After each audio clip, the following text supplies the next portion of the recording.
Welcome, chuggers! And those who are chug adjacent. Let us chug. For today, we are all welcome here in the Church of Chug.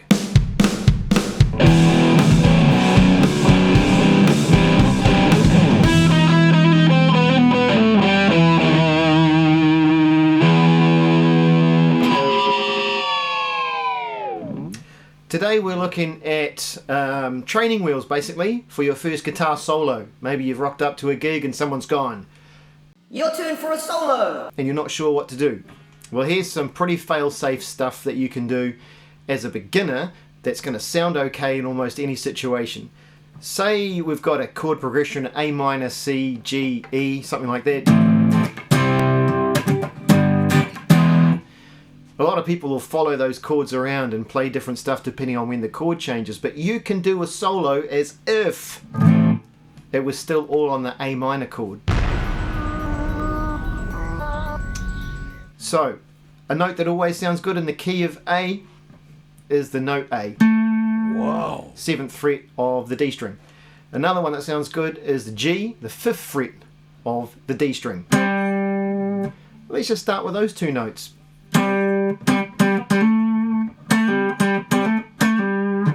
If you put a hammer on, or a pull off, or a trill,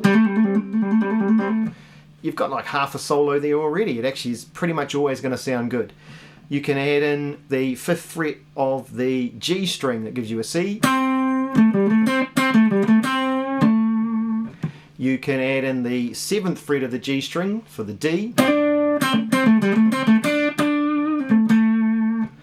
And then the piece of resistance, you can bend the 7th fret of the G string. You might have a target note of E. Here's an E on the 9th fret. Play it first on the 9th fret so you know what you're aiming for, and then try and bend it up towards that, see if you get your ear in. I didn't quite. You might be going for D and a half on the 8th fret. But as long as you put feeling into it, right, that's the main thing. So just start with those 4 notes and the bend and trying to make sure that you feel it.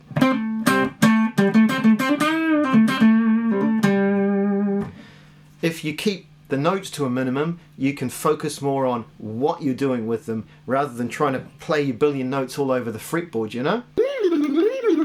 So those 4 notes are part of the minor pentatonic scale in A minor. If you were playing in G minor, you just move everything down 2 frets and it's the same shape. If you're playing in B minor, you move everything up 2 frets from the A. So that shape follows you around wherever you need it. Now, if the keyboardist leans over and says, "It's in A major, you dumbass, not minor," well, just when you finish, slide up from the C to C and a half, and everyone will think you were just playing jazz the whole time.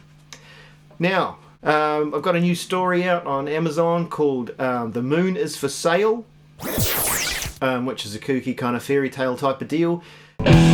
Now you're starting to absorb some of the musomancical power that's coming your way in the Church of Chug.